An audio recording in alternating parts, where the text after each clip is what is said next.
Play video.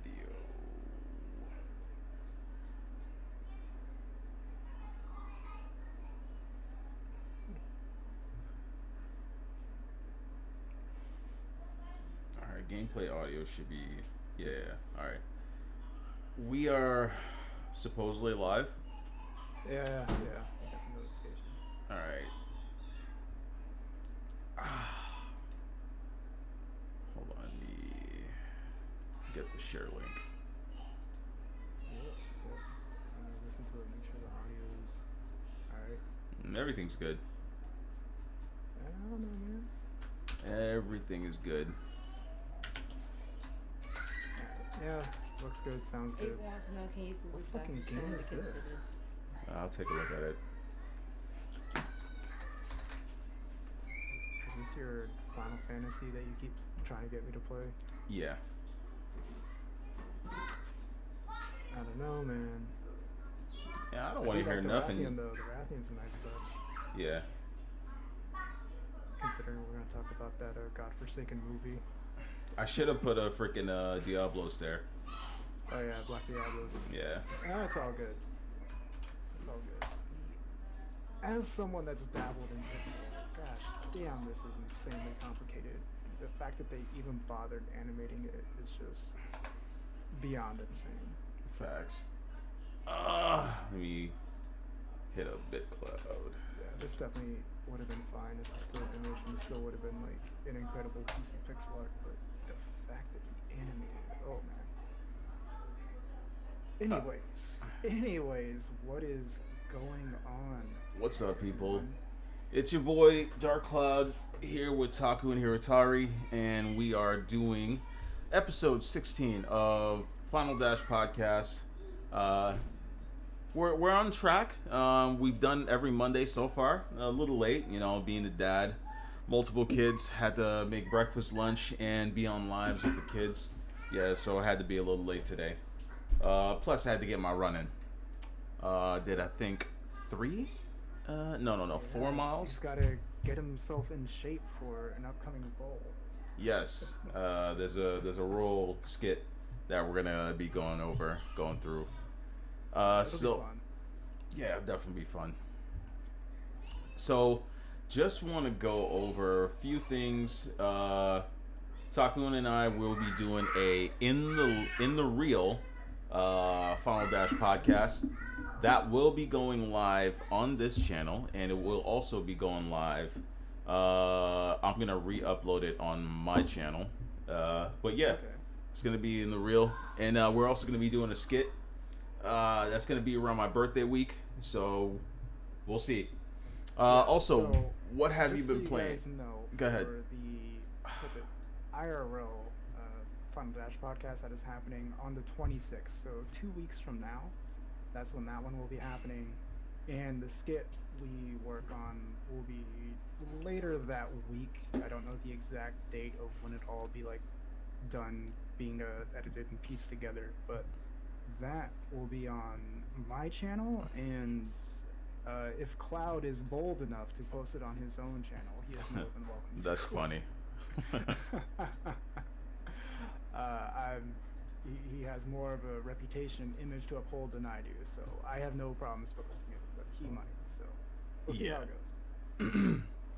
But yeah, that's basically that. So what have you been playing, man? I've been playing a lot of Monster Hunter. There's also been a lot of flack for people watching playing what's it called, Breath of the Wild. People been playing Genshin Impact. Yeah, and it's crazy.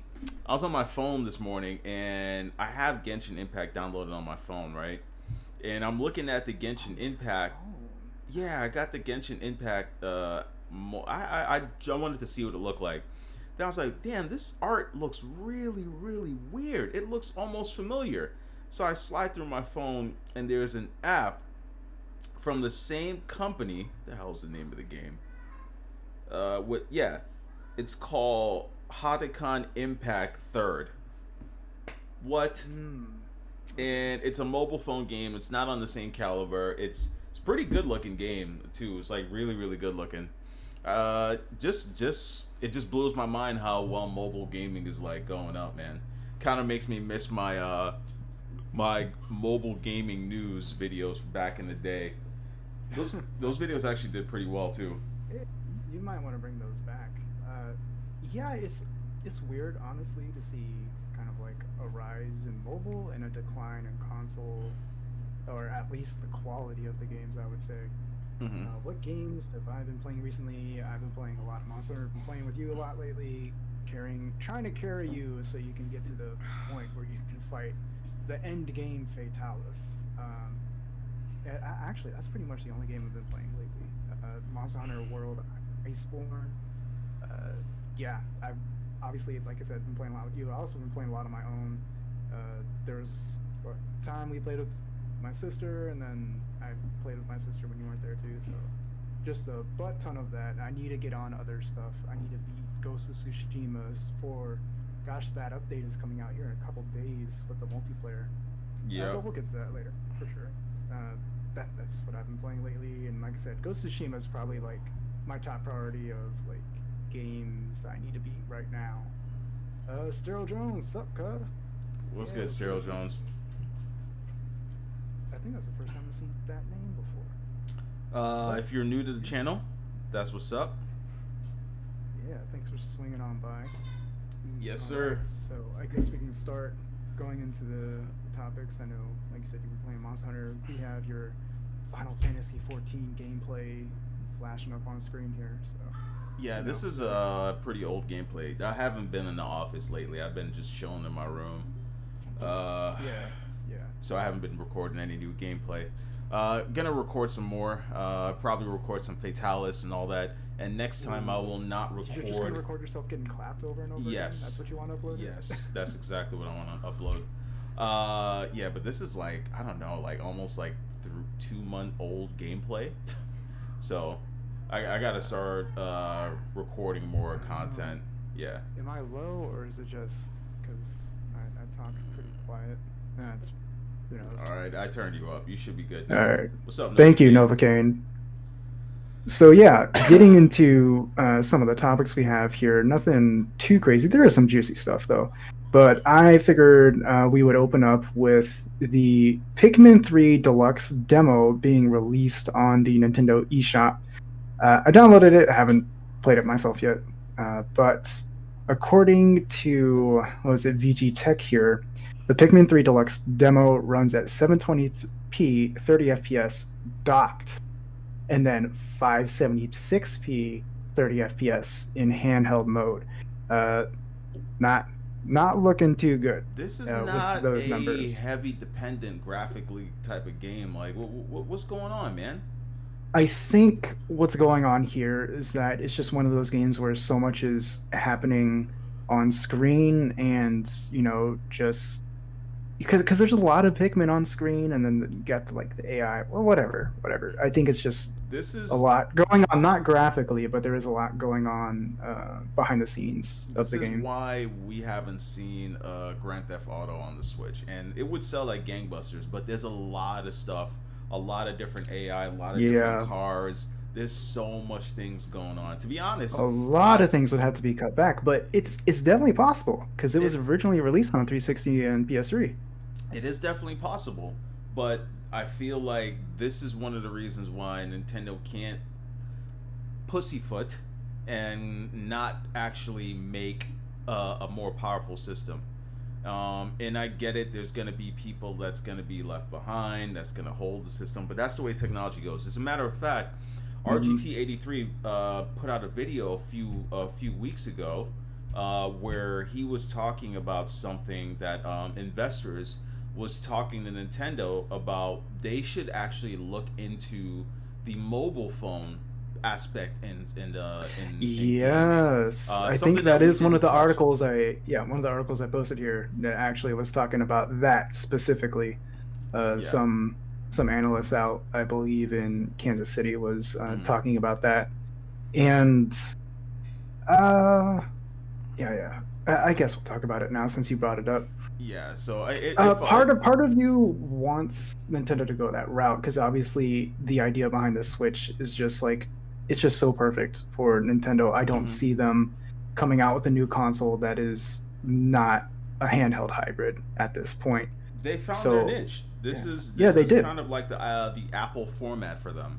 Uh, Yeah, we think about the other big companies in the gaming space, and I don't think anyone else could have pulled this off with the success that Nintendo is seeing. So they should definitely, at this point, consider this their bread and butter, stick to their guns. The handheld, before they had handheld development teams, they had console development teams. That's why the droughts were insanely long, but they're all under one roof right now, developing for the Switch. So yeah, just coming out with upgrades to the Switch makes sense. But it's just a question of how often would the hardware need to be refreshed. That's kind of what concerns me because a generation in mobile space is what 6 months, maybe less, right? You obviously don't want a new Switch every 6 months. That'd be insane.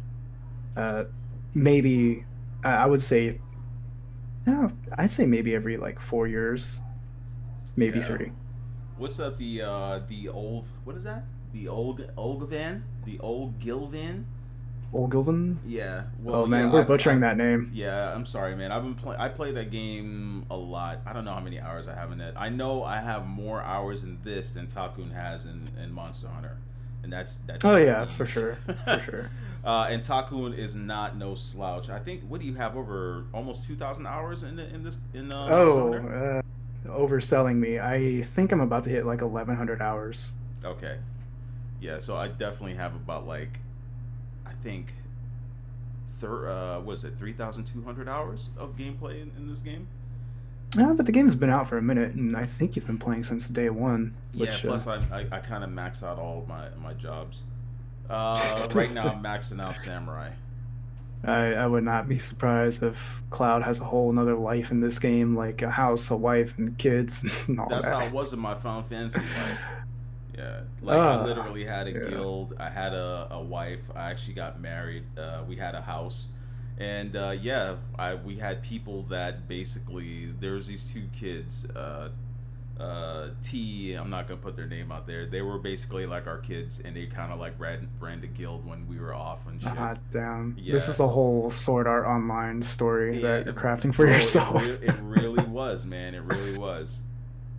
Yeah. Okay. Yeah, yeah. But yeah, going back to topic, like, I don't see why Nintendo wouldn't benefit from this, because whenever we go into that conversation of, like, do they consider themselves competition and things like that, they don't really look at Microsoft and Sony as competition.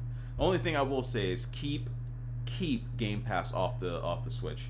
I'm good. I'm good. Right. Keep that off I of there. feel like there's ways they could implement it. I wouldn't want to see any Nintendo games show up on like a Game Pass on the Switch unless No, no, they were no. crafting their own Microsoft would version of it. they would have, But like, their own launcher to it, and then you could, like, stream Microsoft games. You wouldn't be able to download it. oh, Yeah, yeah, I don't think that would go too well. yeah, But because Nintendo wouldn't be making mm, any profit from that at all. no, that's also true. Yeah. I think So this whole thing about them upgrading the Nintendo Switch kind of like iPhone platform, it could work if done correctly. In the every past, two we've seen years. people launch too many consoles too soon, Mm-hmm. and it drives them under. Y'all remember Sega?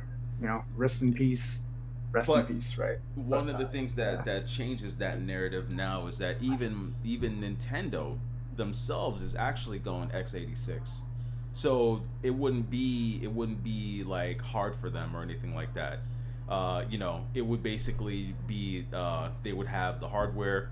They would, and Nvidia literally now has, like, ARM processor. Well, not ARM, because that's AMD, but ARM yeah. like processors for mobile phones and things like that.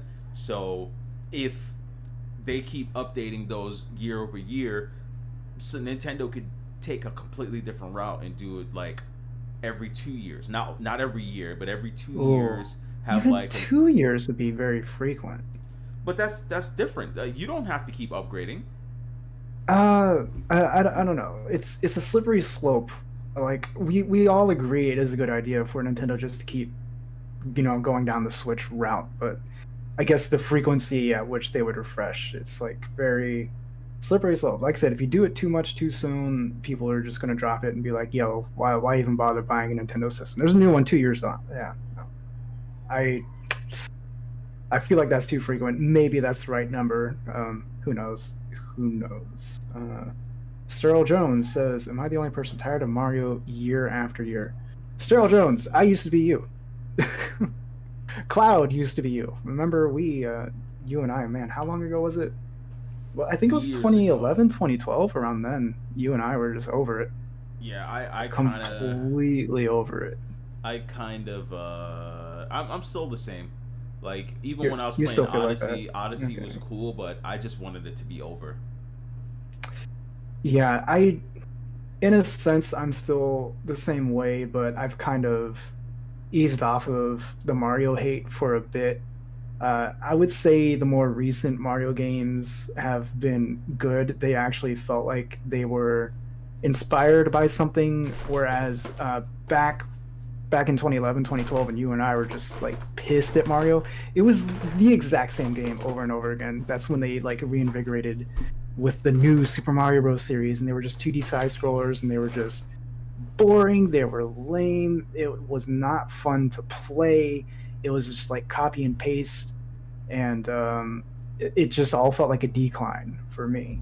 But I'm not as mad at Mario anymore because, like I said, I feel like the games actually feel good or fun. Um, Although I do think 2D Mario is pretty irrelevant when you have something like Super Mario Maker 2. Like you don't need another 2D Mario after that. Uh, yeah, that was a bit of a tangent, but thought I'd let Sterl Jones know how. Yeah, we know exactly that feeling, what that's like. Moving on real quick. This should be a quick topic. I don't think you or I really care.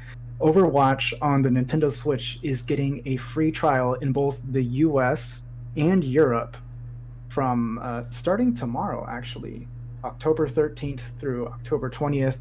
You will be able to download the full Overwatch game on your Switch and play it for that entire week. Uh, my Overwatch days are behind me. Cloud, I don't know if you ever played. I got it for the PS4 when it first came out. Got the collector's edition. It hasn't touched it since that day. Mm, yeah, it's one of I those was one of things. those people that fell on the hype. Yeah, I had it on. No, I still have it on PC. Actually, hadn't touched it in I think literal years at this point. I was on it back when it was the thing. Everyone was playing it, but I mean the constant bounces and updates, and then it, it's ridiculous. I think the last time I played, I waited a good like 10 minutes to get into a match, and I was like, okay, that's it, I'm done, and I stopped playing it forever at that point. Have not played it on the Switch. I heard the Switch version's the roughest one. Yeah. So, Sterile Jones, Mario died with the DS. In your opinion, what Mario on the DS was so good that it died there? I don't Hmm. think Mario was good on the DS. That's my opinion. But Yeah, I don't think it are you was good guys that day. ponies or Xbots? We're neither. I'm Yeah, PC. yeah. He's I'm PC. custom cooling. I'm liquid cooling. I'm rigid tube. You know what? I'm ASUS. Yeah, Call you Asus-san yeah. 1983. I'm whatever offensive term you call Nintendo people these days. I don't know. Back in the day, it was "weetard," which I thought was clever. Dude, you speaking of which, you that remember I made a was a funny song one. called "Call Me a Weetard"? Wait, when did this happen? Back in the end of day days, I actually made a song "Call Me a Weetard" where I was going at BG and a few of the PlayStation guys. Oh, I never seen that. How did I miss that? Yeah, I took it My down after goodness. that same day. Yeah, you're gonna have to send me that video. Okay, so yeah, that was a real quick thing to go over. Just informational for those of you that would be interested in playing Overwatch for free on the Switch, seeing what that experience is. I might download it just to see more or less how it runs on the Switch, but I wouldn't be interested in actually purchasing it. Next topic here. Going back, everything goes back to Monster Hunter when it comes to us. Monster Hunter Rise has been in development for 4 years. And there was an interview with one of the developers where they talk about how long they've actually been working on Monster Hunter Rise. That's why it was announced, and then it's coming out like a few months later. because it has been in the works for a long time. And they also asked the developer, it was like about Monster Hunter World on the Switch. They get to ask this a lot, but I thought this was worth bringing up because he gave us a different answer where people in the past would tell us it wasn't technically possible because of, all the stuff they have going on in Monster Hunter World. What this developer gave us was we designed the experience of Monster Hunter around the console. So Monster Hunter World was designed to be sit down and play at your home for hours, where a handheld system, you don't want that. You want something you can pick up and play for like 30 to 50 minutes and then, put down, go about your day. So they want to tailor the experience around the console, which I thought, in a way, gave us insight as to their plans for Monster Hunter Rise. They don't want these long, drawn out, like, fights that run the clock out. They want something that you can, just pick up, get in the hunt, slap a monster, and then be like, okay, no, now I gotta, go do responsible adult things. This is probably why on PS4 and Xbox and PC, you have like Safi Jiva that literally takes like almost an hour and a half to completely kill, because you're not moving, you're stationary and stuff like that. But I don't know, like I like the mobile idea. It's been I think it's been more successful mobile than it is on home console. You can't really call the Switch a home console. I think it's Monster Hunter World is the most better successful on Monster Hunter. PSP. Well, I don't know the actual sales number, but for me, from my eyes, it seems more successful on handheld. But I'd have to look that up. That's just my opinion.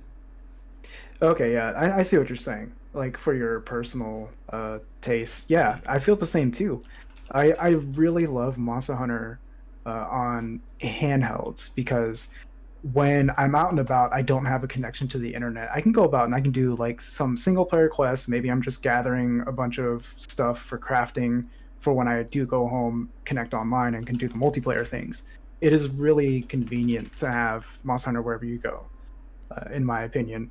And you brought up Safi Jiva, which I think you only fought like once or twice. That is a ridiculous grind when you're actually trying to craft the best Safi Jiva gear.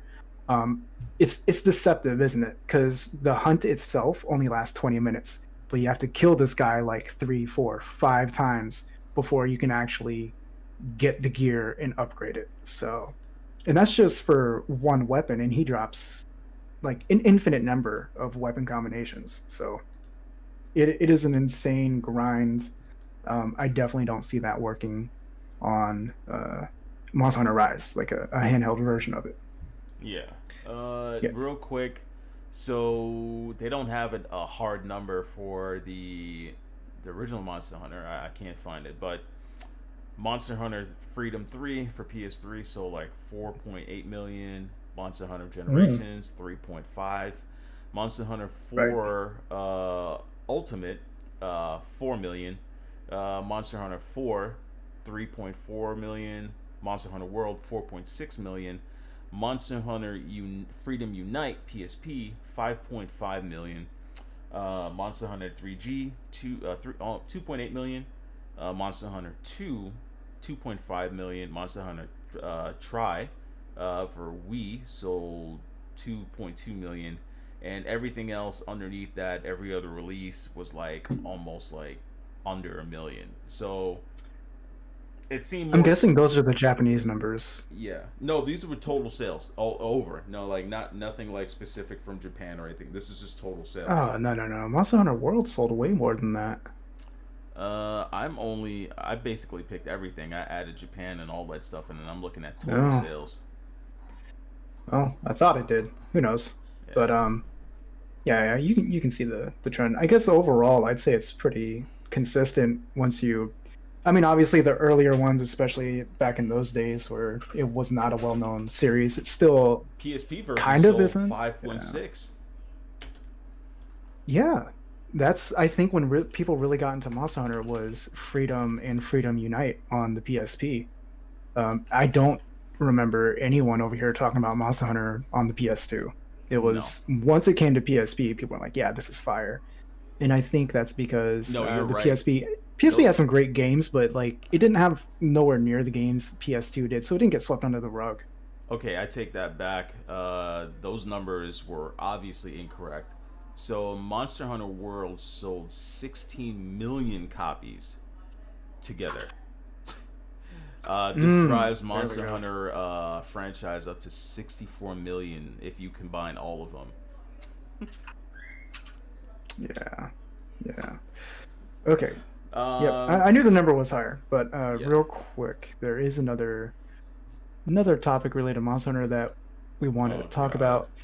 Uh, not directly Monster Hunter. It's more about Capcom. Talk about how they brought the Resident Evil engine to the Switch, which I thought would be an interesting discussion because it opens up a lot of potential for other things to come to the Switch as well. Because I guess this is a very recent development here that they had getting the engine running on Switch, and then obviously they're using this for Monster Hunter Rise. It's their in-house engine. I think they're using for everything at this point.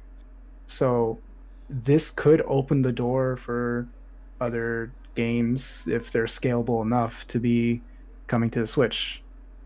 So I wanted to get Uh, your thoughts on that. I actually like the idea. The RE engine is very scalable.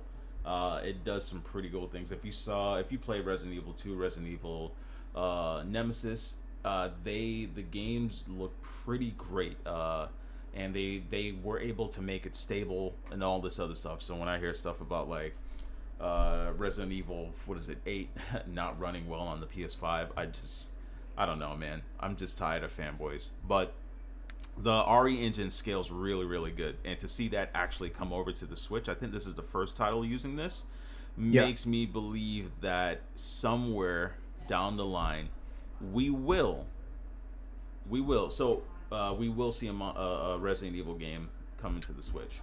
Now, I got a yeah. question. What's that? Monster Hunter World, is that running on the RE engine?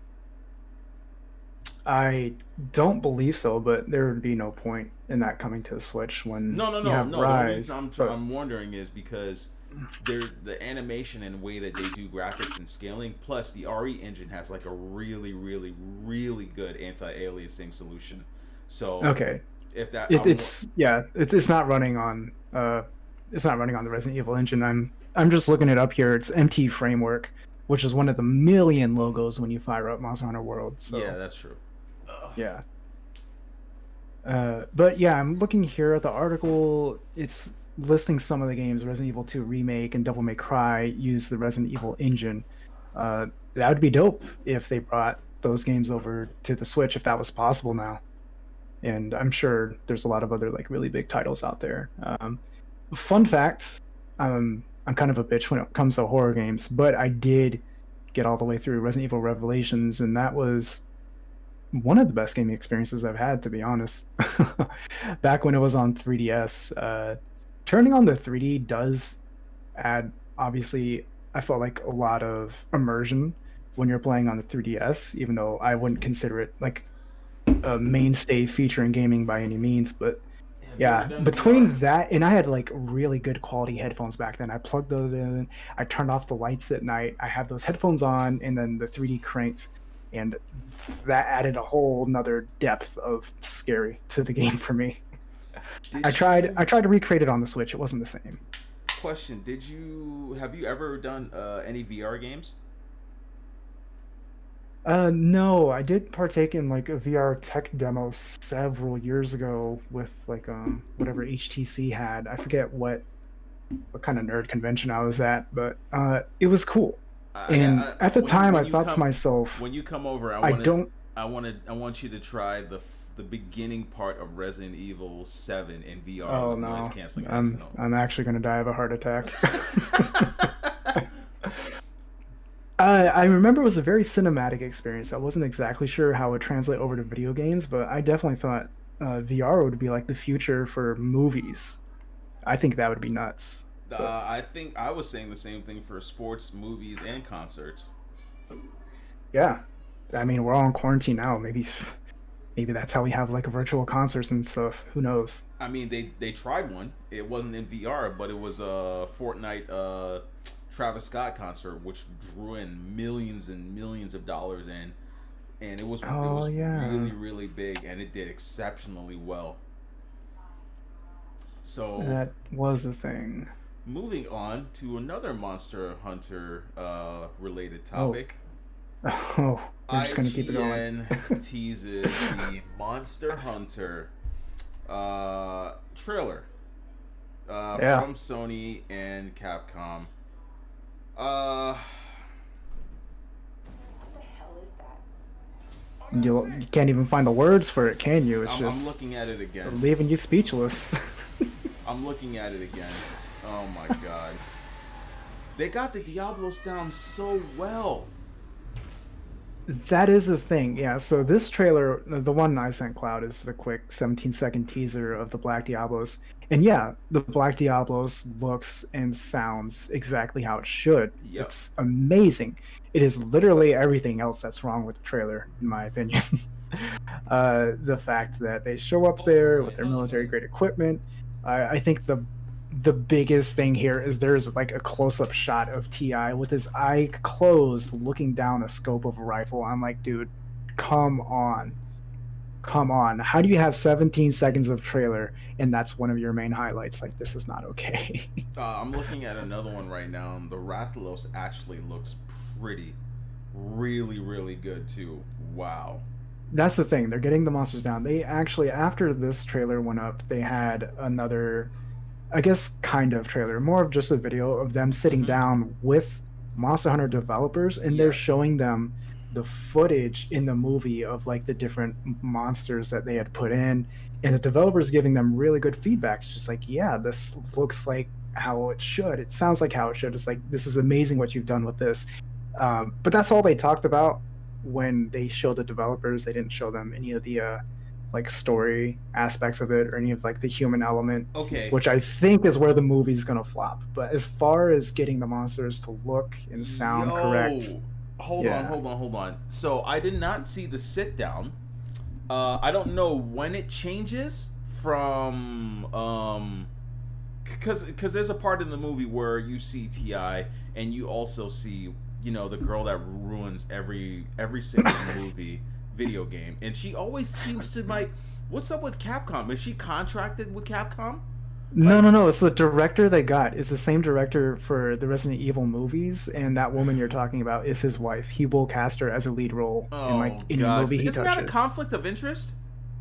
No, I guess not. It's got to be a conflict of interest. But anyhow, the movie itself looks absolutely.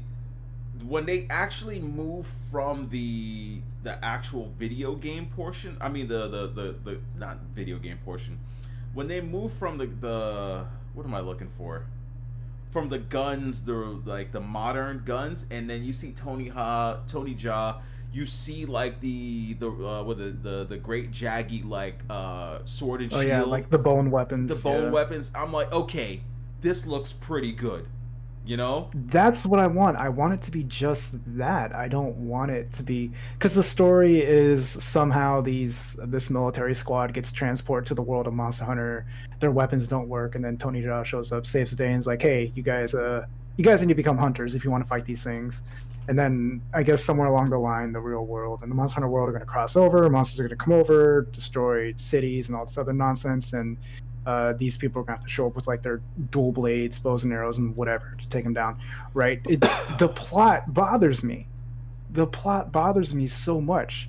Believe it or not, there is lore to Monster Hunter, and it's not bad. Like, what is wrong with using some of that and building a whole movie around it? I'm actually putting in that little trailer piece that we just saw. I want everyone to see that real quick, so I'm gonna play that for them. Okay. No audio, while you're obviously. bringing that up, yeah, like Cloud here just, what was it, yesterday? Yeah, just yesterday, when he watched the cutscene for Fatalis, he hates the cutscenes in Monster Hunter World. I promise you, he does. But he was into this one. He's like, damn, like, what did the human race do to make Fatalis so mad?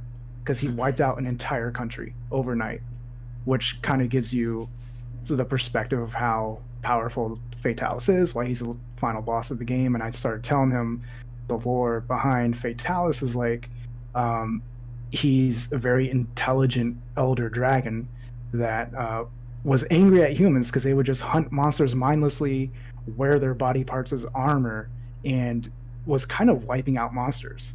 And Fatalis, what he does is he'll kill hunters, he'll melt them down, and then he'll put them on his body. He mocks humanity by standing on two legs and fighting like that. He'll mock humanity by killing them, melting them down, and wearing them as armor like humans do to monsters. Like, it is. I wish they went with the Fatalis story. It is actually so good. Yeah, from what I was hearing about the Fatalis story, and then why Ti? Why is he in the movie? What do you have against Ti? Yo, like, my problem isn't he's in the movie. It's just this scene right here. Yeah, it just showed up with him looking down the scope with the closed eye. Why? I don't know, man. I don't know. I'm gonna go to the part where they show like the bone weapon. I don't know how you can combine two of my favorite things on this entire planet, which is Monster Hunter and Tony Jaa, and still mess it up. Makes no sense to me. I'm trying to get it frozen right. There it is. So okay, so he's got a bow, and he's got the long sword bow. Come on, man. I think it's supposed to be the great sword. They tell him whatever. Yeah, but he's got a bow in his hand too. How? What? He's Tony Jaa, bro. Come on. You don't think man. he can carry all that? I've been playing Monster Hunter for just as long as most people here. Like, okay, all right. Yeah, I see him. He's got the great sword. He's got the bow in the other hand. Yeah. It's all right. So whatever. What's it whatever. called? Avengers, the video game. Matchmaking problems persist as PC players count drops dramatically. Oh man. Yep. That is happening right now. This is I think a pretty recent development that has happened. It just went up a couple days ago. Yeah, PC player count drops below 1,000. We think about how huge of a franchise the Marvel's Avengers is, how many copies of the game was sold, and what is this? When was the game out? I think the game came out about like 2 months ago, to be honest with you. No, it hasn't been 2 months. It's been a month, maybe a month and a half here, right? Mm-hmm. Yeah. Okay, so it was released September 4th. So yeah, about a month and a half, and this player base on PC dropped below 1,000. That is insane. Like I said, when you think about how big of a franchise this is and how many games were sold. Yeah, let me get your thoughts on that before I add anything. No. You hit it right on the money, man. I don't know. Yeah, so there's a lot of things to talk about here. When I saw the game, when it was revealed and everyone was excited for it, I looked at it, I was like, this game is mid at best. Like, what are we excited for? If we take away the Marvel skin off of it, the gameplay just looked very mediocre. I didn't think it looked that great graphically. I mean, the art style is a little weird to me. It is a little off-putting in my opinion. You know, it's and like I said, so what's it called? The Marvel Ultimate Alliance 3 on the Switch drew my attention more than this game. And the sad thing is, I got this game for $10 from my discount, and like I had some points over at GameStop. I mean at Best Buy, and it's still in the wrapper. I haven't installed it. I haven't even tested it. I know my kids would love it. My son, he loves Marvel, the Hulk. I should let him play because he has a field day playing Iron Man. You should. VR. He absolutely is in love with that game. So see if his love of Marvel can overcome a terrible game. Please put that to the test and let us know the results. We'll see. Yeah, I was just getting bad vibes from it right from the get-go. It kind of looked like another Anthem to me. Everyone hyped it up for no reason. Game comes out, a lot of bugs, a lot of broken promises. It was a very hollow game, and this kind of came out in the same state. And now they're trying to crank out updates as much as possible to fix this thing, to actually put in the content that was promised to be there. But the gaming industry is harsh. If you're not coming out the gate swinging, if on release day your game isn't fire, nobody cares, and we're seeing that. Literally 1 month later, there's less than 1,000 people rocking this game. Like, that's nuts, in my opinion. Uh, yeah, I don't think there's any way to bring these people back to the game, especially now that Spider-Man. on we're coming up on November, which is the new consoles, a new console generation. A lot of games that'll be coming with that. Marvel's Avengers is done. It had its moment, it had its window to really be something, and it wasn't. So don't expect these people to come back. And something I wanted to bring up is like, if you want to go this route, you can't charge people $60 for an experience like this. I'm going to bring this topic over to Genshin Impact real quick, where the game is free to play. The art style is great. The game has a story. You can swap between your characters instantly. Like, all this stuff, I feel like people wanted in the Avengers game. Yeah. But I mean, the game's doing great. It's doing successful. It blew up. It's getting a lot of things right that Marvel's Avengers hasn't. And then swinging it over real quick, I'm going to talk about Ghost of Tsushima, which I feel like is the right way to kind of do something like this, where when you looked at the Marvel Avengers game, you kind of wanted it to be a story-driven single-player experience. And Ghost of Tsushima delivers on that in spades. And now, with the upcoming update here in a few days, they're adding multiplayer. And they're not doing it the other way around, which I don't think works. If you really want people to love your game, give them a great story, give yourself great gameplay, a lot of options, this and that, and then later on be like, okay, we're adding in multiplayer, which I feel like, I could be 100% wrong here, but I feel like the multiplayer for Ghost of Tsushima is going to be extremely fun. A lot of people are going to be on it, and I gotta finish. they just nailed it. Yeah, they nailed it. They came out with a full game, a full experience. The single player was amazing, and they're building on top of this great foundation, as opposed to the Avengers game, which is trying to patch everything while also building on top of it at the same time. It's not going to work. Yep. Sorry about that. Now, come on, man. You got some thoughts on that, don't you? Not really. My mind is focused on the retro studio stuff. All right, man. Yeah, dive into it. Yeah, so Retro Studios is looking for a storyboard artist and three product testers. So this, after Takun brought this to me, I started looking at the article, and when you look at storyboard artists, I don't know if you guys know what that is. That's basically the people that write up the script and then basically finishes up the game, the entire idea of the story of the game. You can't literally start filming without that, right? This game was announced when? Oh man, that was like 2 years ago, I think. 2 years ago. I think it was 2018. Usually, whenever you announce a game, there's a lot of times you announce a game and the game hasn't been started yet, right? You just or it's very early in development. This game needs a storyboard writer. That's like basically saying I'm coming out with a book and you haven't even written the first page yet. Oh, right. You haven't even written the prologue. Yeah, exactly. Like, you don't even have the timeline written down in a Word document. This is right. why I feel like that's important for writing. This is why we see so many people getting hired. We got the guy from Activision that got hired. We've got the guy that does the visual art style or was a part of the visual art style for God of War. And now a storyboard art. Like, if they already had this, I would have some faith.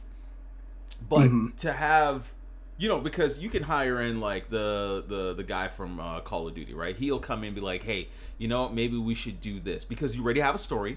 Let's go ahead and deal with like the mechanics of the weapon, the shooting, how it feels, the sounds, and all that. Then you bring in the guy that does the environment, the environments for God of War, and you're like, oh, okay, I think the world should look like this, being that, like ancient mythology is my thing. We can have like this. But now you're telling me the storyboard? So those guys were literally they just got on the team and they were sitting with their thumb in their butt. They have no idea to go. You don't start creating CG and animation and game design and graphics without having a story. Depending on the game, yeah, but something like Metroid, yeah, you definitely need that before you can do anything else. And this, like you had mentioned, is the most alarming hire to have at this point. Like I said, you can see everything else being brought on. You can be a certain point into the game and then bring in people for like refinement, such as, yeah, the guy that worked on Call of Duty, refine the gunplay of the game, bring in the environment guy that, maybe spices it up and adds, little looks and crannies and secrets and stuff. That's all fine to do kind of at the start or maybe even mid development. But to go 2 years without a storyboard artist is insanely alarming. That is saying this game literally has not even started yet, and it was announced 2 years ago. So you know what scares me too? Before this went up, I would tell people we might see it in 2022, probably 2023. I am axing that. I am changing my prediction to 2023 at the earliest, and probably 2024 or 2025. You know what scares me is the fact that they're looking for storyboard artists. Metroid is a game that has had like a lore for a long time, right? And usually when you have like an idea, like say, you have an idea, you've been a part of the game. It's kind of like Dungeons and Dragons, Drit's story and stuff like that, right? You have like an idea because you've written a few books. Then we wake up one day, it's like, yo, what if Samus goes here and does this? Hey guys, let's get together and think about this for a second. All right, I'll start the first script, this, and that. The fact that this is being outsourced higher, this is not somebody inside that's basically that had that spark, that I don't know the word I'm looking for, that basically that inspiration to want to do the fourth game. Like, where did this shit come from then? To not have a storyboard artist? I don't know. I think I'm going to go back to some of the stuff I've said previously. I talked about hypothetically, like, what if Metroid becomes their online multiplayer shooter? That could be the biggest W for Nintendo, basically, as far as this franchise is concerned. And I have a feeling they have these huge, grand plans to bring Metroid back. But like you said, no one had this spark, this inspiration for the story. So this is a lot of red flags for the game. It could come out and be phenomenal. It could come out and just maybe the gameplay is awesome and it looks awesome, but maybe the story is just very uninspired. Who knows how it could go at this point? Mm-hmm. Dankma, what's up? What's up, Stankma? Like, I'm worried because I've always been a Metroid fan. I even went and played that stupid mobile phone one. I mean, not the 3DS one, and it was garbage, dude. Like, hold on, which are you talking about? Prime Hunters, or are you talking about Prime Federation Hunters, Force on bro. 3DS? Prime Hunters. What was it? Okay, Hunters definitely had its problem, but it did have online multiplayer, which was like, it was fun. Why didn't they bring it back? I get, but I went out and bought like Super Metroid for 3DS, and I like that too. Like, I even completed that, and I'm like, what are they doing, man? That's also something else too. If Nintendo wants to go and just demolish competition, they should go back and bring back games that were on 3DS that were sold like gangbusters and re-release them on Switch half price. That could be something. Because let's be honest, there are a lot of people that had the Wii that didn't play Game Boy. There are a lot of people that had the Wii U that did not play mobile. You could get some sales. I would definitely say some stuff would have made a lot more sense on the Switch than 3DS. Like we've seen with Xenoblade. Xenoblade is on the 3DS, Mm-hmm. but it doesn't make a lot of sense there. It makes a lot more sense on the Switch. So I would say you'd have to pick and choose your games carefully there, Mm-hmm. but there could definitely be a lot of money in that if, let's say, they came out on Switch and they were $15 or $20. Yeah, I would definitely see that, and I actually see that I as a would plus. say since Luigi Mansions 3 is on the Switch, 1 and 2 should be brought over. Those are on the 3DS. Yeah, Uh, yeah. I'm looking up I'll something real let quick. Cloud pick the next topic. There's still several more to go through. All right, I'm trying to do the conversion real quick. I think. Hold on. 1 second. And Cloud's doing some quick maths.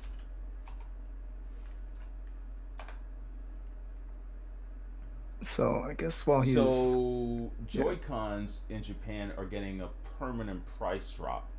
Mhm.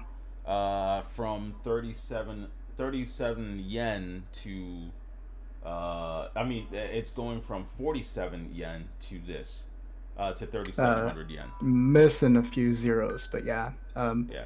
Oh, that's what you were doing the conversion for. So yeah, Yeah. what does that come out to in US dollars? That's supposed to be $35, which I think is incorrect. Right. I don't think it'll be like that. As the current price is right now in the US, a single Joy-Con is I think Yeah. $50. It should be around $37, which means it'd be around $40 here. Yeah, I imagine if it is brought over to the States, it'd be a $10 price drop, which makes more sense. $40 for a single Joy-Con, and when you get the pair of them, it is $80. Mm-hmm. Yeah, so I it's think there should just be a bundle price. Yeah, and I should have known about the yen. Just basically, it's $10. yeah. Yeah, Usually the yen to dollar conversion is easy, but things are constantly changing. So yeah, I am glad that you brought up the conversion. yeah. Do you So think the Switch will get GameCube and Wii games? I Way would love that. Hold on. way too deep. I wouldn't hold my breath waiting on that.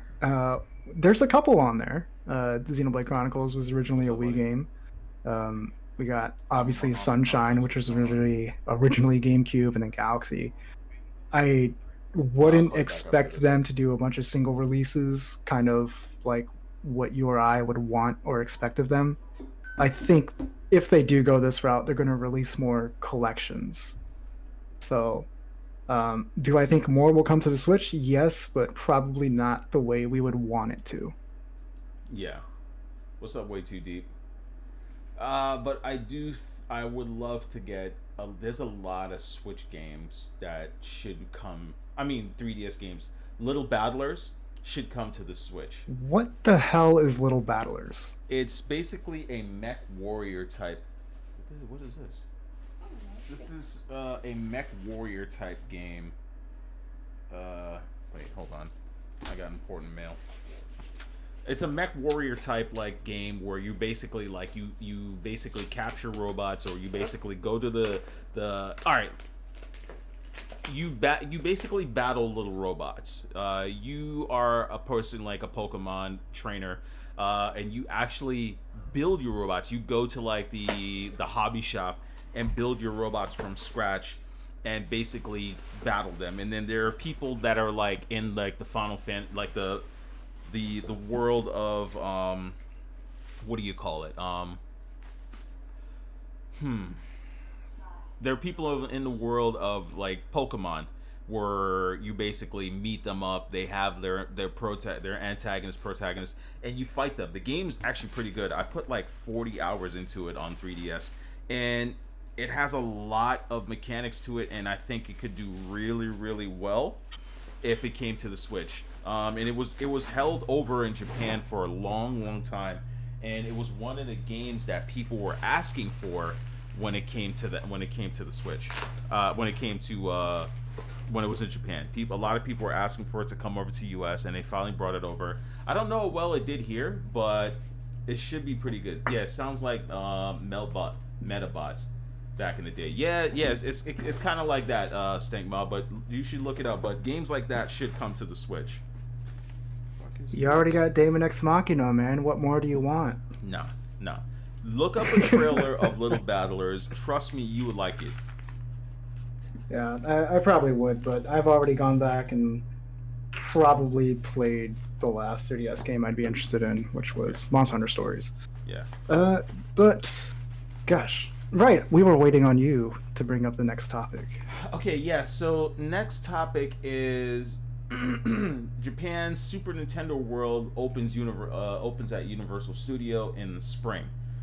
This was announced a while back that this was coming. I was waiting.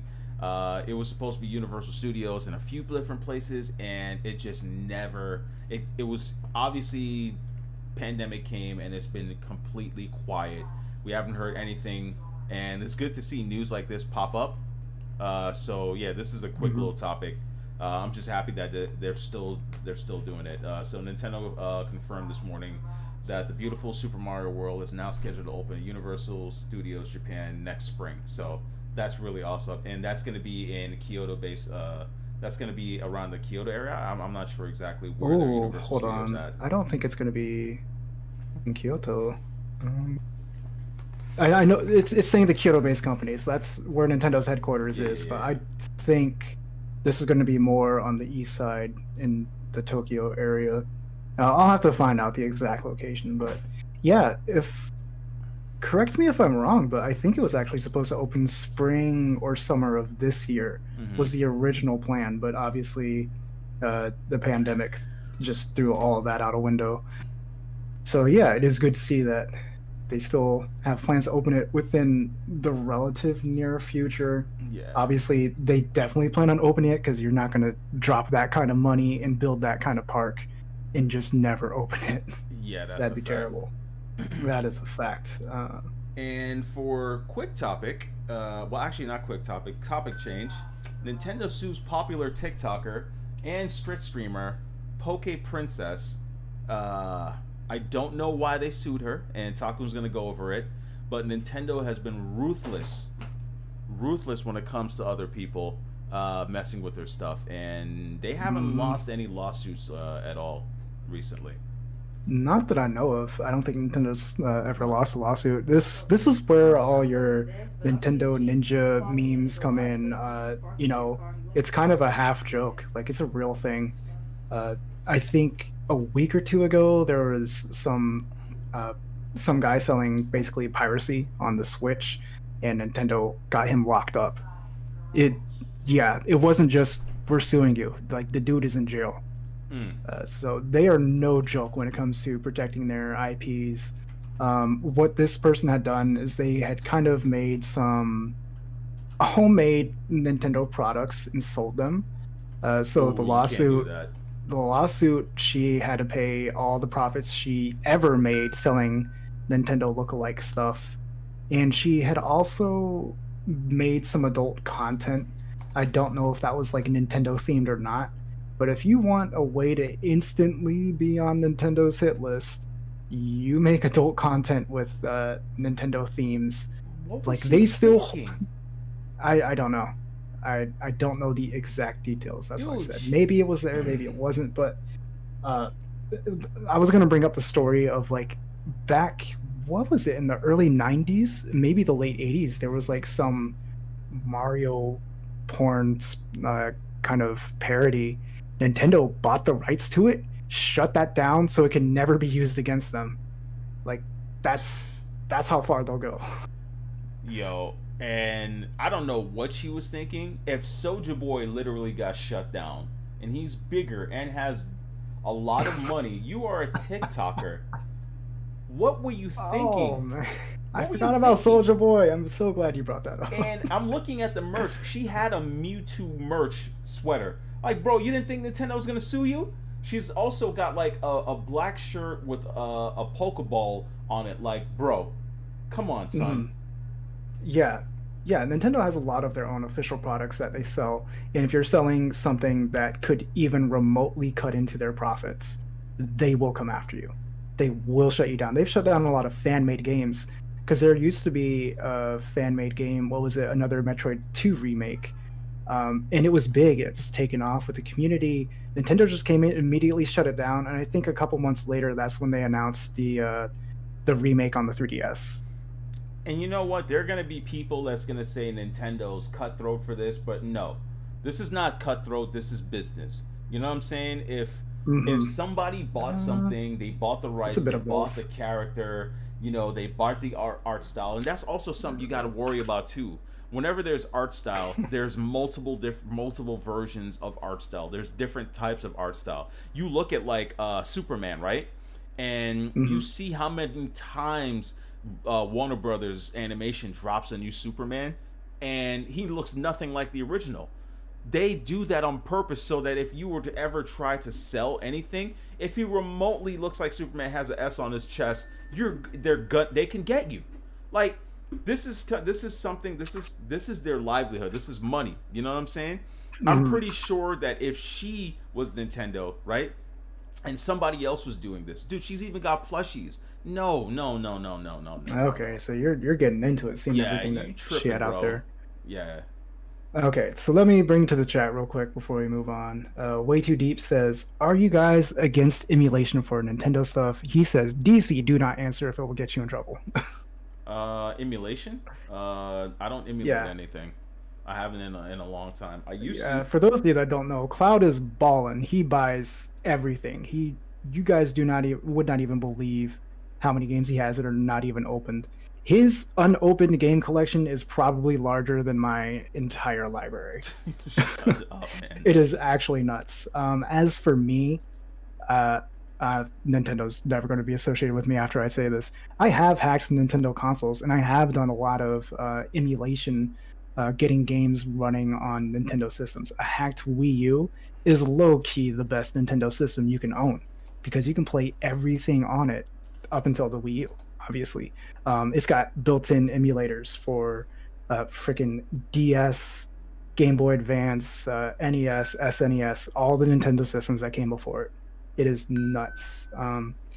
But the way I look at emulation is more of kind of a convenience factor and not so much pirating games I haven't played.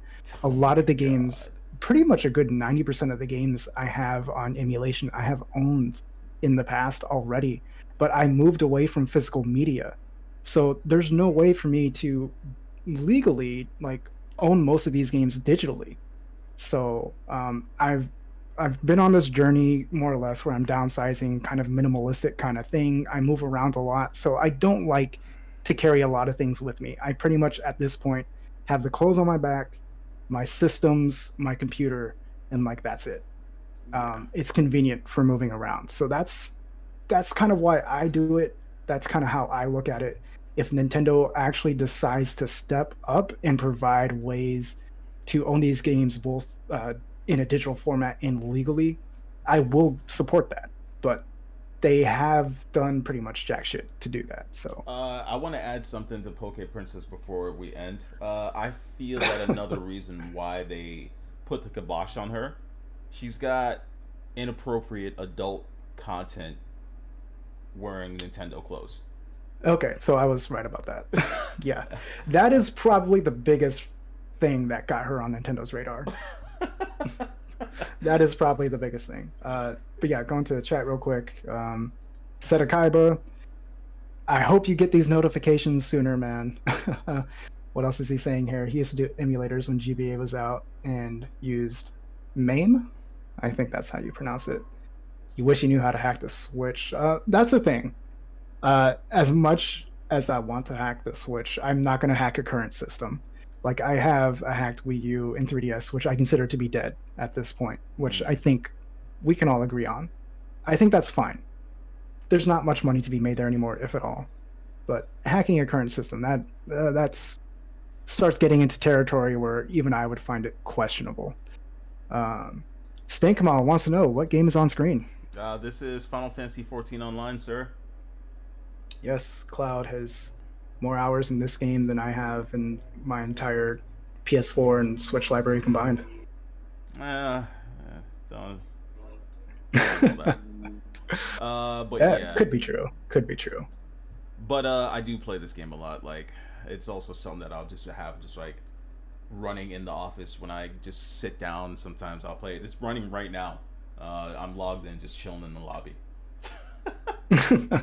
Yeah, that's the Uh, thing. It's kind of the same thing for Monster Hunter. I spend a lot of times either chilling in the lobby or looking through the different like menus to come up with my armor sets and everything. So, yeah, uh, actually, what Takun does in Monster Hunter, I do in Final Fantasy. Like he literally tells me like what do I need for my Charge Blade set. Like in Final Fantasy, oh it would yeah, be the complete opposite. I'm literally looking at like armor sets all day long.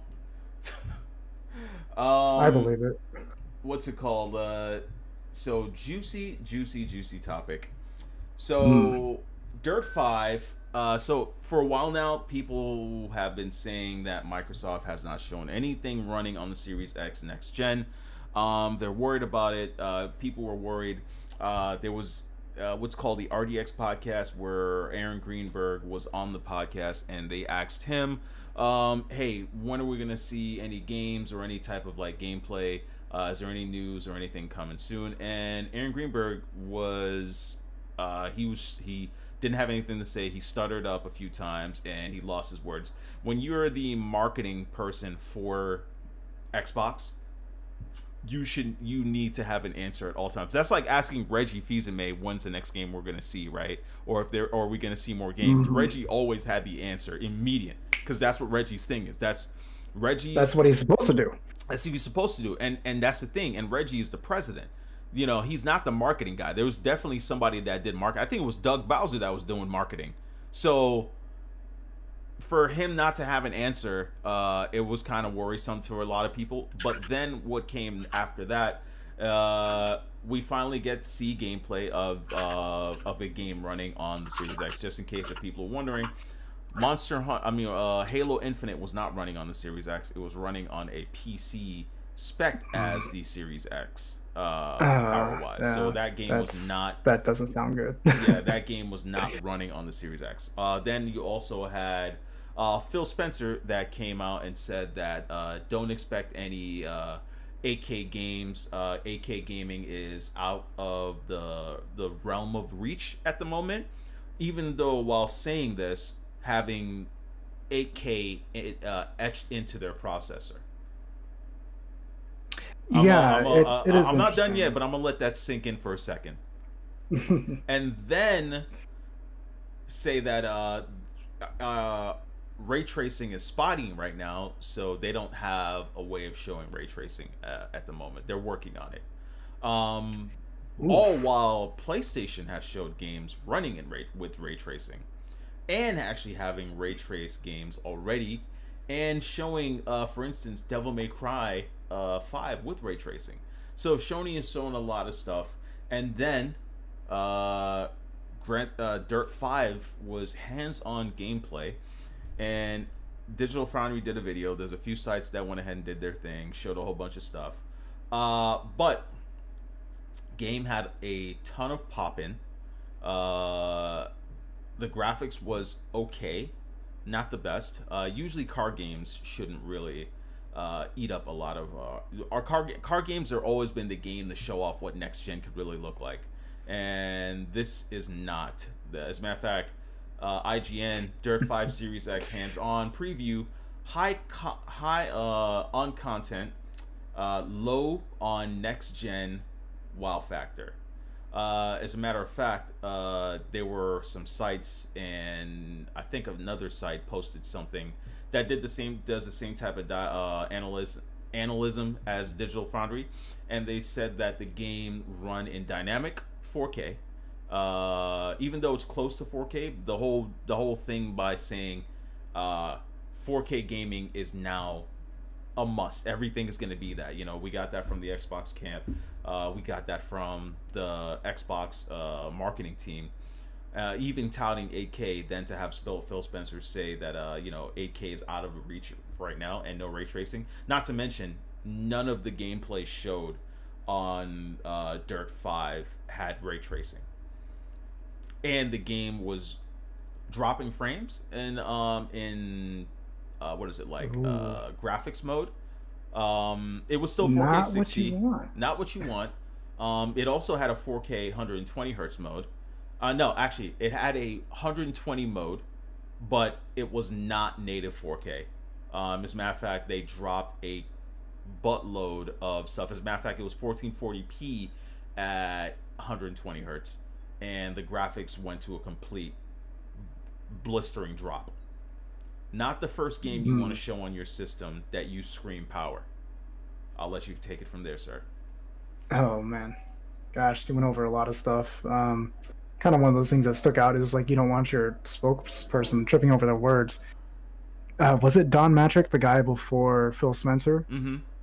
We saw that. We saw that with him when the Xbox One was originally revealed, and it was probably the worst console reveal in modern history. Oh, when he told Yeah, people, it was hey, insane. But yeah, if you look at any post interview after the reveal, he was constantly stuttering, had no idea what to do. Kind of looked like he crumbled under the pressure of some of the questions that were being asked. And that really, right out the gate, kind of set up the Xbox One for failure. I don't want to see a repeat of the Series X or Series S, but it might turn out to be that way when you have people kind of tripping over the words like that, not really knowing how to answer some of the questions being asked. And then, like you had brought up with some of they're saying this, but the Xbox is kind of saying something else through the performance. Yeah, I think I remember them talking about 8K is going to be a thing, and then to hear you say like, oh no, 8K is not going to be a thing, even though the feature is there, is very alarming. Yep. And then kind of some of this false narrative of games are going to be running in 4K at 120 FPS, and it kind of is a little bit of a kind of half truth, I guess, where it's sounding like it's upscaled to 4K as opposed to being native. Standard tactics companies use all the time to move products where, yeah, it's kind of true. It's not really true though. It's never going to live up to the image you've built in your mind, the expectations that you have, which I don't feel are too misleading because the company did tell you that. But then when they deliver on the promise, it's just something else entirely. We say it all the time with the gaming industry. It's not just don't take this wrong. Don't take this wrong way, guys. It's not just Microsoft. It's the other companies too. It comes down to the games as well. I feel like Avengers was one of those things, overpromised a lot of stuff, and then we know how much it actually delivered. I will give kudos to Sony because they still haven't even come out and say that the PS5 is a 4K machine. They say that it can do 4K. They say that it can do 8K, but they don't say that it's that type of machine. They didn't say native. They didn't say dynamic. On the other hand, you have Microsoft saying native, dedicated 4K, you will see 8K gaming. So it's different. And even when it comes to Nintendo doesn't come out and say, "Oh, this is a 1080p machine." They don't say anything like that because they know that games themselves could hinder you. One game could destroy everything that you're saying. One. Yeah, with Nintendo, I feel it's a bit different. Of course, they do have some other things they do. They have, like, Nintendo products and merch you can buy. But, I mean, gaming is their bread and butter. I would say definitely more so than the other two. So, Nintendo treads gaming very carefully when it comes to what promises they make and what they deliver. They're never, I would say they're never really too far off. When it comes to what they say and then the product that comes out, and they would not do anything to damage that reputation because then kind of all hell would break loose on Nintendo's side. I'm gonna send this to you, right? Look in the Discord, right? This is from Destructoid. Take a look at the image. This is the Series X's processor. Let's see. Opening the link. In the meantime, why don't you go through the chat because it's we got a few people in the chat. Yeah, we got Perp Minded who joined. Welcome. Yo, thanks for coming through, Perp Minded. And then I want you to look at what the title from this, and this is all from Phil Spencer's mouth. Oh boy. Phil Spencer is the gift that keeps on giving. Yo, what's up, Perp Minded? Thank you for coming through, man. I really appreciate it. Way too deep. Thanks for coming through. Seto Kaiba, I don't think that Microsoft, I don't think that's a Xbox problem. That's a console problem. If you want better FPS, stuff will disappear from the screen. That's the annoying part to me. But you know what? Oh, Lake of Ram is also in here. What's up, dude? But I also want to say is that they also say uncompromised, better frame rates, better textures than you've ever seen before. If you go check out my boy King Thrash's video, he actually plays the introduction to the Series X, and he points out everything that they promised, which is now becoming a lie. What's it called? Way Too Deep. Responded to Seto Kaiba says, beyond the system, Dirt 5 looks so old. It's like textures was badly made. Okay. I think the games aren't super graphics demanding. Will hit 120. But you know what? Car games have always never been graphically demanding. Hold on. Way Too Deep says 8K was for movies and maybe gaming. Yeah. I'm going to have to agree with Way Too Deep on that, Yeah. especially after reading the articles that you had shared with me. Yeah. The possibilities of 8K, it definitely sounds like it's never going to be achieved through gaming, at least with the hardware coming out.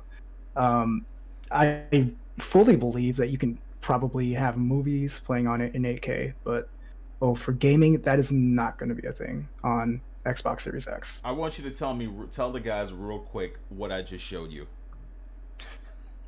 So this quote from Phil Spencer, kind of listing the games that use ray tracing, this and that, blah blah.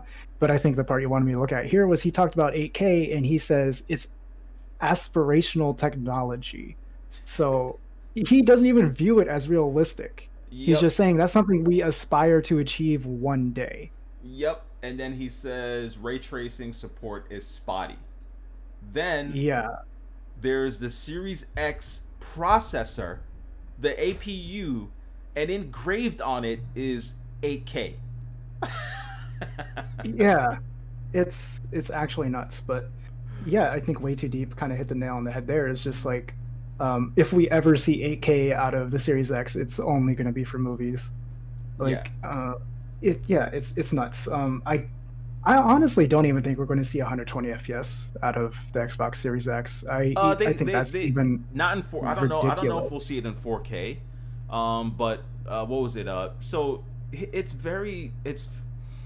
marketing can be very weird, right? Because your TV's gonna say it's a 4K output, but the game's resolution is 1440. Like for instance, Dirt's 120 mode is 1440 at 120, and mind you, it was hitting 120 easy, but everything took a dump. Like graphics, fidelity, a lot of stuff like went bad. The graphics in the car model, as a matter of fact, the mud flaps never moved once throughout the entire race. Yeah, so it's like things like that, like and you scream when you talk about next gen. It's all about like, I don't know, it's more of like cinematic real life. Like I get what people are saying, like Perp Minded 1440p 120 is more realistic. You're right, and I think that should be the focus, because you'll be able to, like, imagine a person, like imagine me and you, like they finally go into like a hardcore Yu-Gi-Oh like graphical game at 4K 120, right? And why would you play card games at 120? I'm just saying, and then every time they place the card down, it never flexes. You know what I'm saying? This is just something that we see in normal life. Like, how does the mud flap not move in a car racing game? This is one of those things I'm glad you brought up specifically. Like, what if we were playing Yu-Gi-Oh? It's just any game that really uses 120 FPS is going to be something that has no business being 120 FPS in the first place. I think the real balance here that people are going to want to see is a consistent, stable 60 FPS at 4K. I'm thinking we'll probably see it at 1440p. But, I mean, regardless, there is a balance, right? If you're playing at 120 FPS, but like half of the details are missing on your screen, that's not going to be a good gaming experience. But at the same time, if you're playing in 4K or 8K, and everything's running at 12 frames per second, that's going to make for a terrible experience as well. Even with like 3090, I was watching Digital Foundry the other day, and they were literally talking about like 3090, and they were showing off like what's the name of that boring game?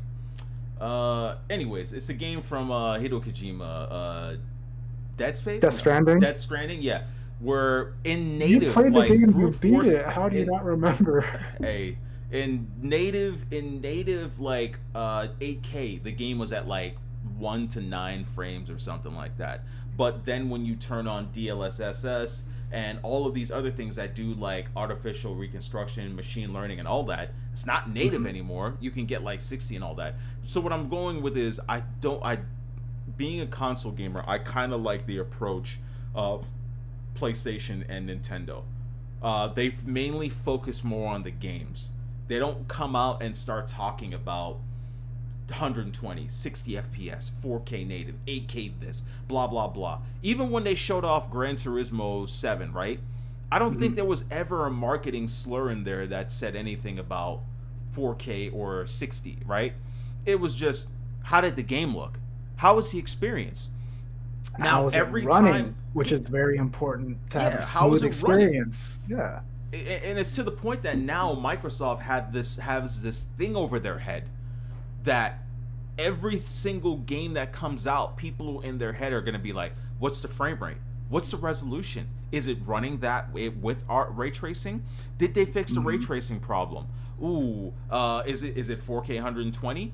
Like, they've set themselves up for this, and I feel that there's also a bad precedence for us, the Nintendo, the PC, the PlayStation, not PC, the PlayStation fans, where that conversation trickles into our games, where it's like, hey, so does the PlayStation version run at this frame rate?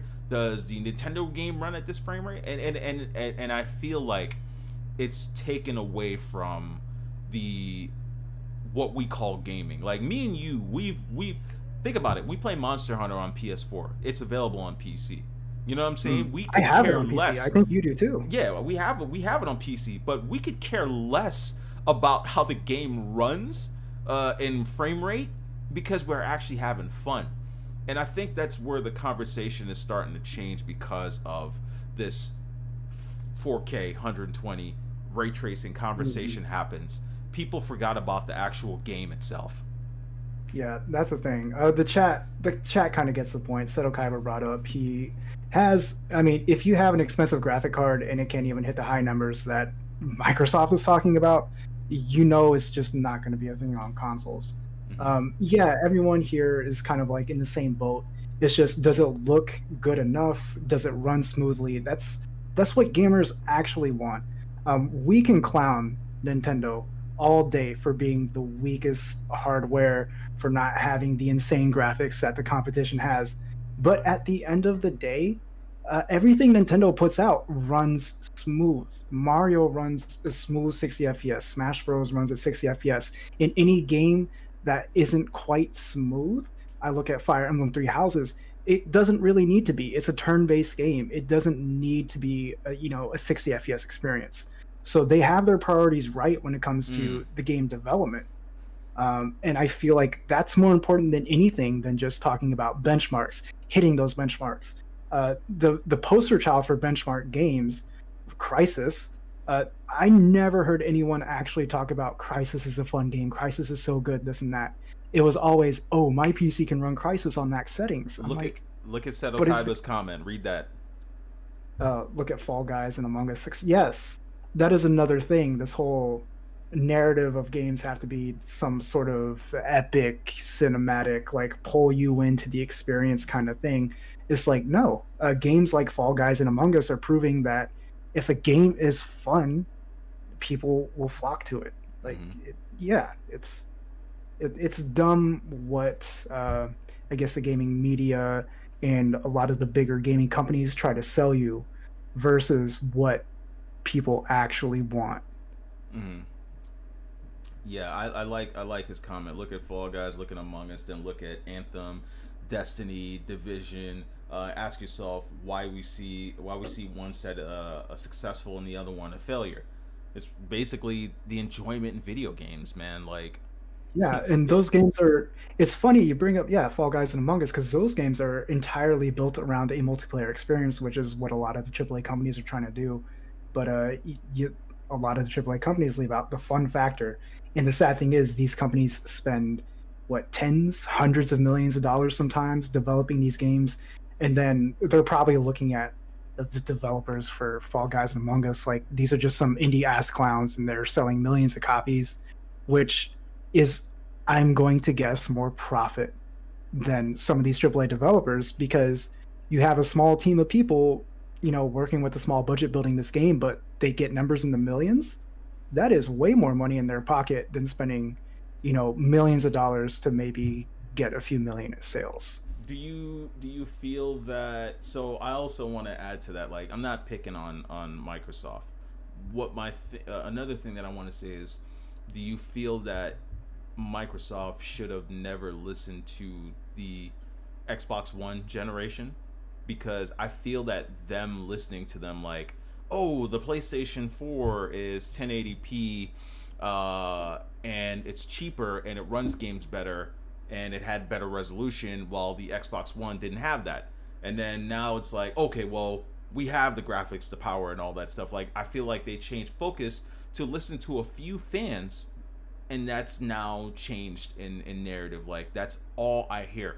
Like, I didn't know, like, bro, I was completely lost. I didn't know they had an AK emblem etched into their processor. That's a flop. No, I don't know if it's so much of, I mean, maybe that's part of it, right? They're listening to the fans' feedback on that. I think more than anything, this is showing that Microsoft is a PC gaming company at this point, because everything they're talking about with the Xbox Series X, those are all PC talking points, right? Talking about 8K, talking about, super high frame rate and all this and that. That's all PC talk. And it's basically creeped into our console space through Microsoft, which I feel like if they want to go this route, if they want to stick to their guns on stuff like this, they should just straight up go into PC gaming. Like, yeah. So this talk does not work in a console space. They're watching Kid Smooth too much. Which is funny because Kid Smooth does a lot of damaging or like support for them, and I don't see anything, man. Like, I know someone personally. Did they send them an Xbox? No, they didn't. I know someone personally that doesn't damage control like that and is getting a Series X. I will not say that person. Do. We're not gonna say his name, but yeah, it's mad crazy. Cool, mad chill, tells it like it is. But he's getting an Xbox Series X, and he's not buying one. He's getting one from Microsoft. Yeah, and it's funny because he wasn't actually planning on buying one, at least on the closest stand window, for a couple years. Yeah, I wanted to touch on something real quick. You know what's crazy when you talked about like we were talking about Nintendo. When you saw Monster Hunter Stories, you're like, damn, that looks good. Then you're like, hold on, this is a 1080p system? This is 720p? No, the 3DS, that's like a 240p screen. No, I'm talking about Monster Hunter Stories 2. Oh, Stories 2? Yeah. Yeah, Stories 2. Yeah, it looks great. It's I've said this before. I think it was in like one of my previous videos on my channel. It's like, all you need for a game to look good is a good art style and just HD. It doesn't have to be insane. It doesn't have to be 4K or even 1440p. It can be 1080p with a good art style, and it will look more visually appealing to me than some of these games coming out trying to push 4K. Right? I will take the look and feel of Monster Hunter Stories 2 over the Marvel's Avengers game any day of the week. Dude, so Seto Kaiba, you're funny, dude. I did not know that. You got to be lying. He says that I've seen them tell Kid Smooth on Twitter to shut up. Microsoft themselves. Okay, Seto Kaiba. Well, I'm assigning you the task of finding that tweet, adding me and Dark Cloud to it, please. I need to see this. Let's go back to Perp Minded. He says, would you guys agree that this gen will be better than the current one? So I'm just talking about... Yeah. Yes. I definitely do think that. This gen was kind of a slow start. I would say it's a pretty slow start, in my opinion. It really wasn't until like 2 years in when we saw, some real, I would say, current gen stuff come out. I think it's going to pick up a lot quicker than that. I'm not saying it's going to come out the gate running, but I think within the first 6 months or the first year, we're going to be in a pretty good place with next gen. Mm. All you need is Kingdom Hearts. Why would you No. want Kingdom Hearts 4? Pert-minded, more power to you, but I think after 3, a lot of people are kind of I'm over burned it. out from that. I Yeah. didn't even beat it. Yeah. But we are coming close to, actually, we are at the end of the podcast. Looking through, real quick, what's it? Mortal Kombat 11 Ultimate is coming to the Switch along with who? Along with whatever. So Mortal Kombat 11 on the Switch has been a little bit behind the other consoles in terms of updates. It's coming out November 17th on the Switch. Oh, it's along coming with, back with Combat Pack 2. I don't know what that is. I don't have the game. it's the DLC. Mortal Kombat 11, I haven't got it, but it is just riddled with DLC. That's the reason why I haven't got it. It's just a butt ton of DLC and microtransactions and other own studios trying to nickel and dime you everywhere, and I'm not going to support that business. So yeah, we've reached kind of the end of all the topics we wanted to go over. If Cloud wants to do the grind my gear section, and I guess we can incorporate the chat in here. I feel like we need to be more interactive with the chat. Yeah. No. I think we kind of did that at the end of this. We're talking about like where we feel that they got distracted, and now like I feel that sites like Digital Foundry are kind of the say so on like what games are supposed to look like, because everything but what something that I've noticed when it comes to Xbox games, they don't tell it like it is. For instance, they didn't say anything about ray tracing about this game. They didn't speak on it when it comes to this game. You're right. A few weeks ago, remember when I pulled up the Ori and the Blind Forest 2 side-by-side comparison with the Xbox One X and the Switch? That was not a Digital Foundry video. It was actually, I wish I remember the guy. He was, I think, a Spanish YouTuber, but he had the side-by-side comparisons, and then he was pointing out the differences. And yeah, like I said, that wasn't Digital Foundry, because even though the game technically doesn't look as impressive on the Switch, it ran at a smooth, 60 FPS? Something that is not happening with the Series X, not Series X, the One X version of the game. And if you look at the details that were taken out in the Switch version, it is so minuscule in my opinion. Unless you were standing still and looking for what is missing, you wouldn't see it. Like it's nuts. I just want them to keep the same energy, and I'm starting to feel and I'm starting to see that I feel that they're bought in a way. Because no, I'm being completely honest. The more and more hey, you want to bring that up? You want to talk about that season finale? Yeah, we'll talk about that, but I feel like I don't like the way that this gen is starting out. Instead of talking about your games, you're sending it to like influencers. You're getting influencers to speak positive.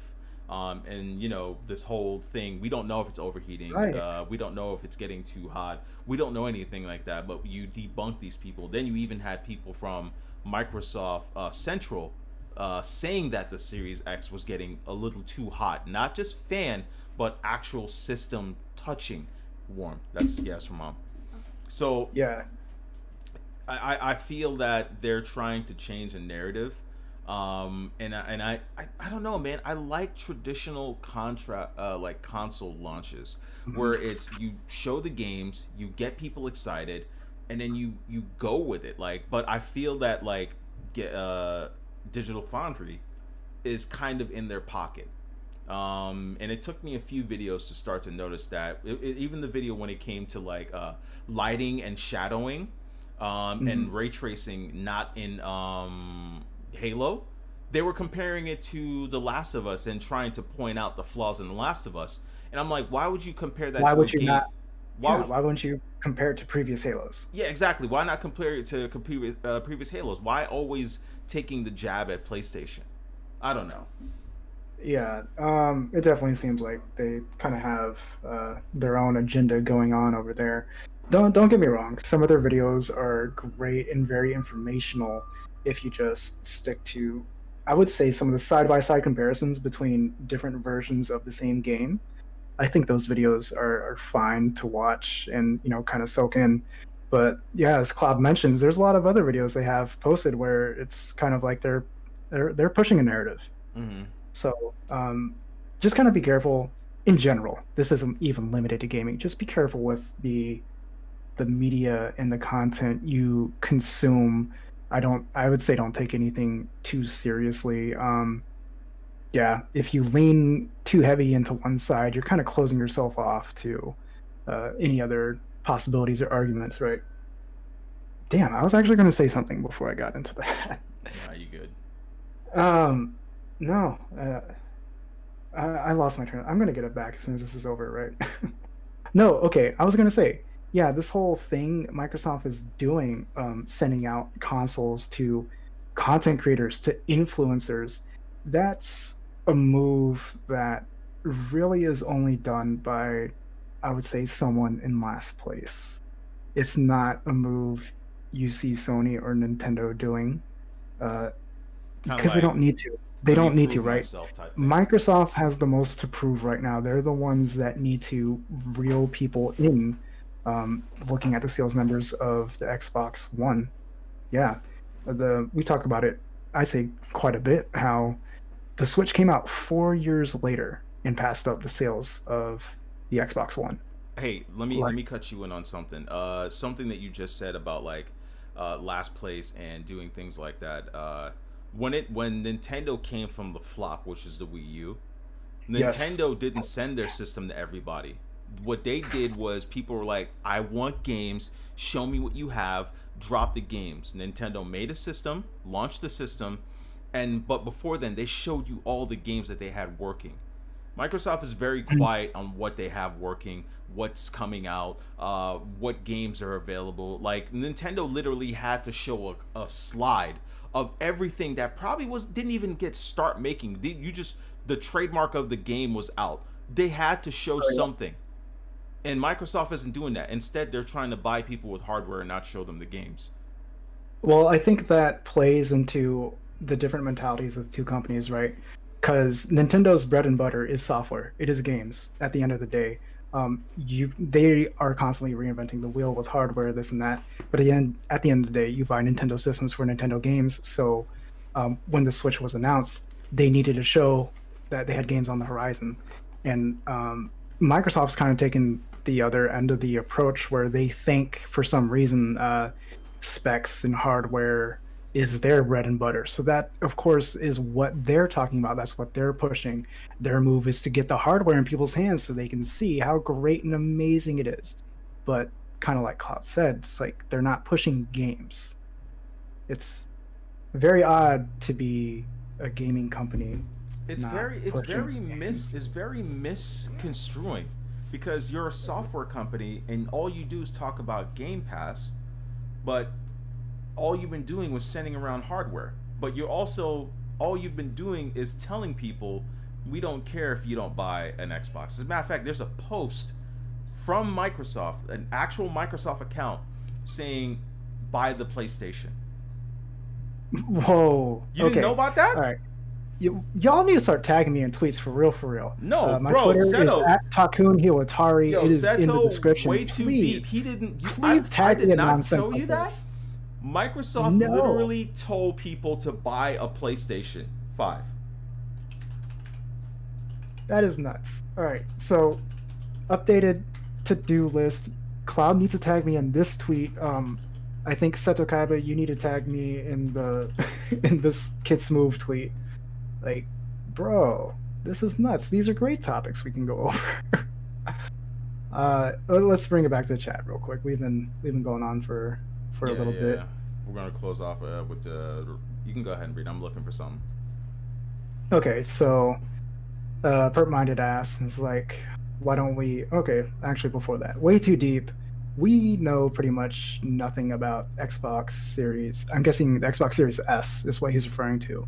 You bring up a very good point. Way too deep because they're talking about specs and hardware constantly, and the narrative obviously leans towards the Series X. There, the Series S has just kind of been announced, and then we heard nothing about it. That doesn't paint a good picture. Perp minded, why doesn't any Western influencers got their hands on the PlayStation 5? Even Japanese influencers don't have their hands on a PS5. They just held an event in Japan, and a very select few people got invited to mess around with it. So that's not just a Western thing, that's across the board. Satakaiba, also, I remind you, blah, blah, blah. Xbox One came out, Microsoft paid YouTube networks like Machinima to make paid advertising saying the game's blah, blah, blah. Yeah. Paid advertisements from Microsoft is, not a foreign concept. Like, yeah, they definitely have done it in the past. Would not be surprised if it's going on now. That's definitely kind of what it looks like with them sending out free Xbox Series X's to people, right? Kind of some back and forth between Seto and Perp Minded. I need somebody to find me that tweet, bro. But when I saw it, I thought it was a joke, bro. And it was from the official Microsoft channel, the Xbox channel. That is actually nuts. What? You don't see companies come out and say, go buy products from the competition, right? You will see representatives and people from these companies support other consoles and competition. Like, we all know this. Executives at Nintendo and Sony and Microsoft, they have all the systems, basically. They play games across the board. They're not fanboys like some of us here on YouTube. Yeah, that's common, but to sit there and say, go buy a PS5 in response to, I'm guessing, someone questioning or leaving a negative comment on one of your tweets, like, that's actually insane to me. I don't know, man. It was wild to see that, but yeah. Okay, way too deep. No disrespect to you guys, but if Microsoft gave you guys an Xbox Series X, I wouldn't trust your word about it. Oh. No, I would be straight up. It is, I mean, of course, we're going to sit here and be like, yeah, we'd be honest. Don't worry, guys. We tell you the truth. But it would be suspicious, right? It wouldn't be a good look if somehow Microsoft found us and was like, yeah, let's give those guys a free Xbox Series X. And then you're kind of questioning, what does Microsoft see in these guys that makes them think they should have a free Xbox Series X? Like, I totally understand it way too deep. Me and Cloud wouldn't pull any punches and lie to you, though. But I can see where you're coming from. Would not be a good look.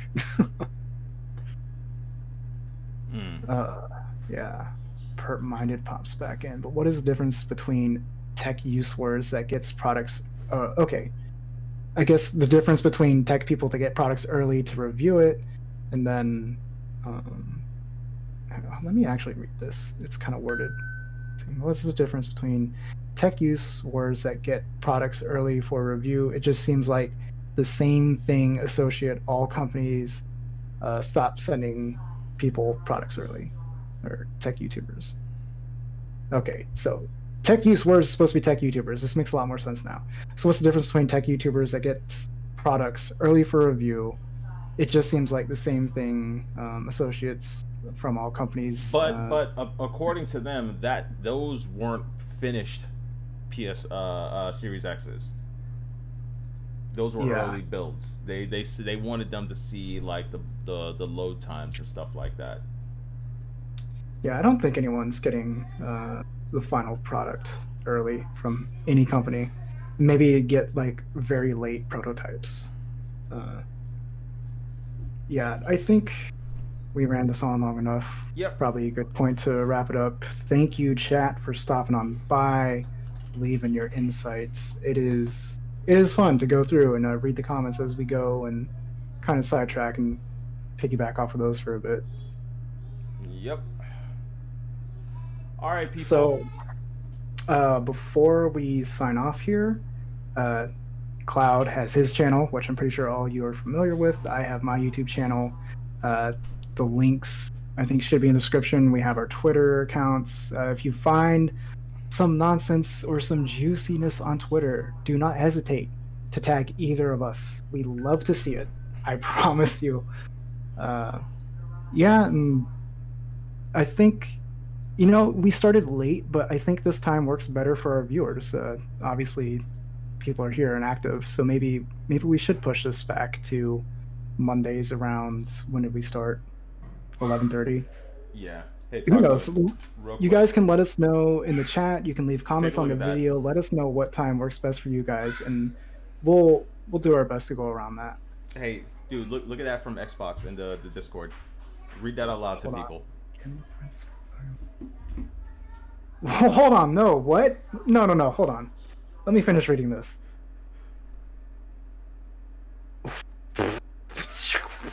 Okay. I refuse to believe this is a real tweet. I refuse to believe this. This This is this a has real got to tweet. be someone's Photoshop or No, something. no. It was a real tweet. I went and actually looked for it. But somebody No. screenshot it. But this is a real tweet. No. Okay, I'll read it out loud. It is coming from the official Xbox Twitter. Okay, he's replying to someone. He says, "Don't think of it as a missed opportunity. Gaming with friends is incredibly valuable and more than enough reason to go with the PS5. You can always pick up a Series S or Series X later down the line, or go with Xbox Game Pass Ultimate to play with us on Android or PC." What the oh my goodness. Oh, And- Seto Kaiba, thank you for stopping by. Yep, Okay. and Oh my we will goodness, I just close saw on him say that. no. Okay. Yeah, we can end it on that, but I need to talk to Cloud about this. What the All right.